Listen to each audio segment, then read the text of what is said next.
Hey there guys, this is Robin Hood and today I am bringing you a little gameplay here from Napoleon Total War. So it's a 2v2 with my friend Mike and Huge and we have the same army, so I'll just show you mine. I have 5 of these, and well, we are playing as the Ottomans, and I have 5 of these Nizami Credit Infantry, 5 of the Light Infantry under the same name. Probably can't pronounce it right. And then these Kamat Janissaries. Just probably can't pronounce that right either. But each of these guys have 4 chevrons. These are it's a very rushy type of army, and we use the Ottomans because on this map they don't get a they don't get what's it called, a fatigue penalty due to the heat of the desert. That is the Ottoman special thing in this game. So, and then we also have 4 of these cavalry, the Salatar Guard. And these are the elite lancers of the Ottomans, and then obviously our generals. So we're starting on the downside of the hill on this map. You know, most people sit back here on this hill, and that is pretty much what one of them is going to do. But we are going to attack because that is what our army is built for. And this battle, I'm going to be showing a lot more of the close-ups and the fighting because we played a few battles trying to get some Napoleon Total War for you all. Did some 1v1s too that everyone quit, and I could not save the replay once I, started winning. And then one of them just lost connection. Then we did a 3v3. Took an hour and a half and wasn't very interesting because it was that long. So, I know that this isn't going to be the absolutely most maneuvering, intense battle. But it's what you guys get. And I am going to tell you guys, though, this army build, I highly recommend it if you're going to play on this map.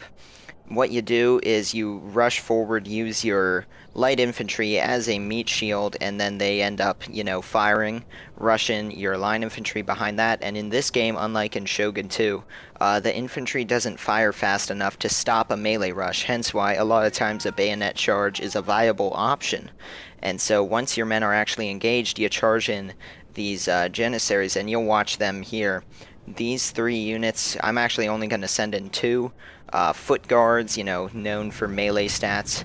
They're going to take out a King's German Legion foot, 2 of them, and 4 foot guards, those 2 units of Comet Janissaries there.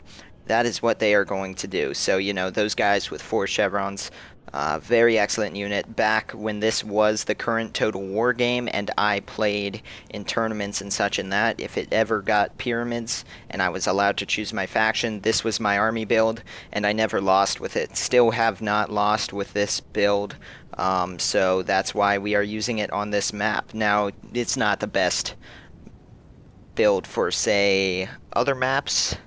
It works, but you don't get the point of this one is the melee units, because all the other factions here, you can see they're already winded and they have barely moved. I mean, it's the desert puts a penalty on their fatigue. Now that doesn't really affect their accuracy or anything, affects their movement speed a little bit, but in melee is where it really affects them. So you get one of these guys into them and they wear out so quickly, your opponent's armies, that is, unless they are using also the Ottomans, that you are going to end up winning that melee fight rather quickly. So you can see this guy did something that's rather common these days, sadly. The British infantry, line infantry, have superior stats to any of the other ones, so you get a lot of these spams of them, and it would have worked on almost any map but this one, where, these guys can hold out against Cav and everything, but this map, they get tired so easily that our armies are just going to mow through them. And plus, this guy, Prussia, did not help out his opponent in his, or his ally, that is, in his attack. He's got his artillery over here, and he didn't even shuffle it to fight and, fire into the battle. So Mike and I have 2 armies here going into this one. And here you can see my 1 unit of sword infantry charged in and stopped all of these guys, did a hammer and anvil with my Silatar, I can't say it, but my cavalry, they are all the same, so it doesn't really matter. And another unit over here took out a foot guard, which was right here. You can see the remains of them.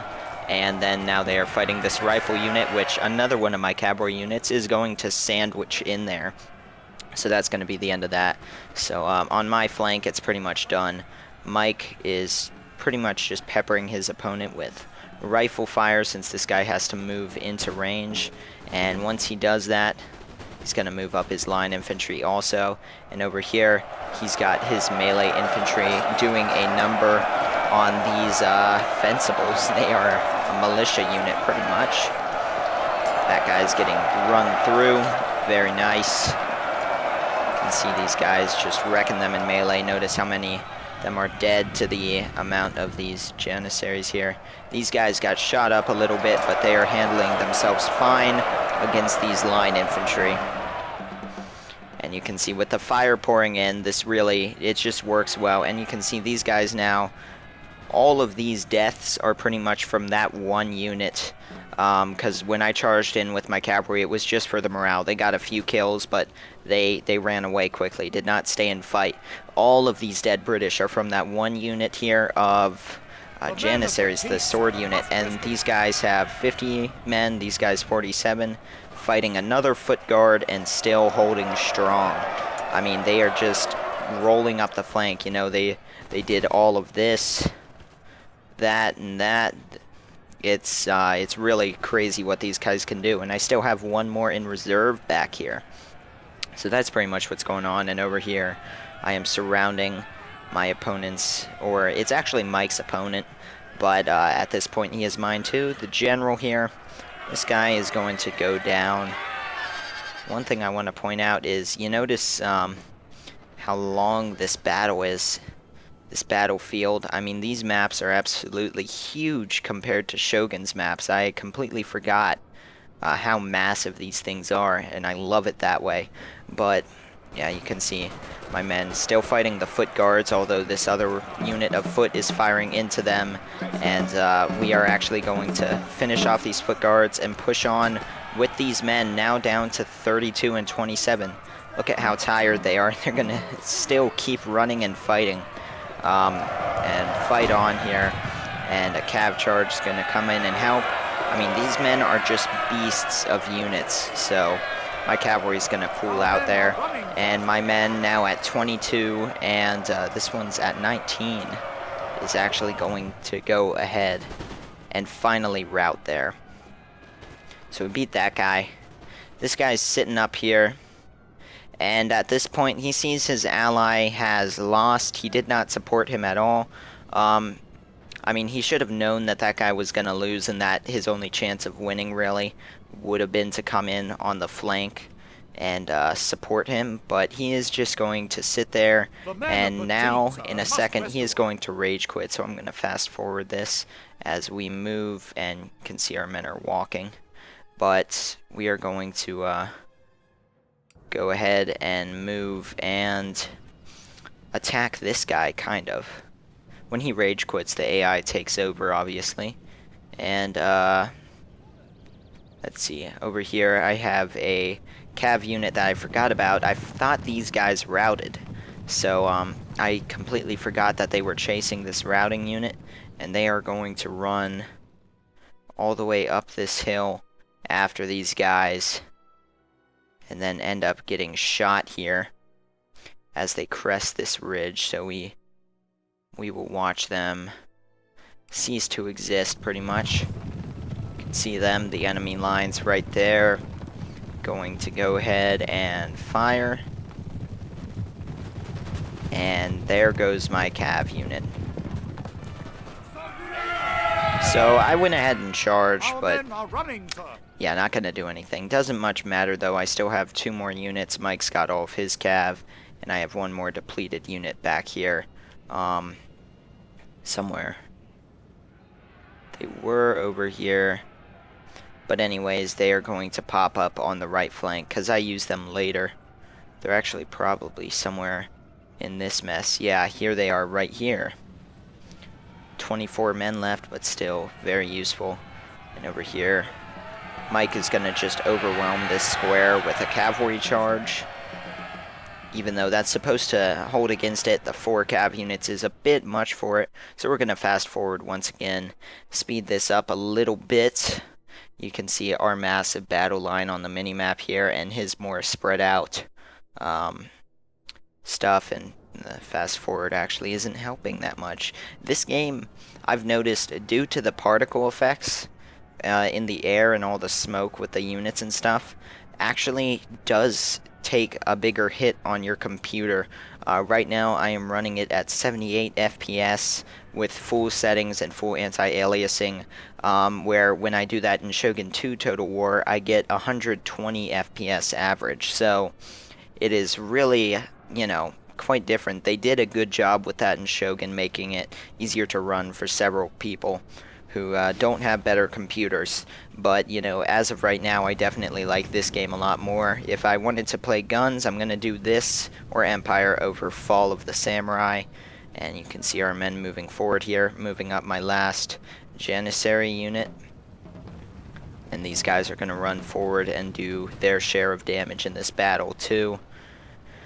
And over here we've got cavalry moving on the flanks, all of that good stuff. His sword units moving in, the rifles moving up as a meat shield. They're also going to do a ton of killing.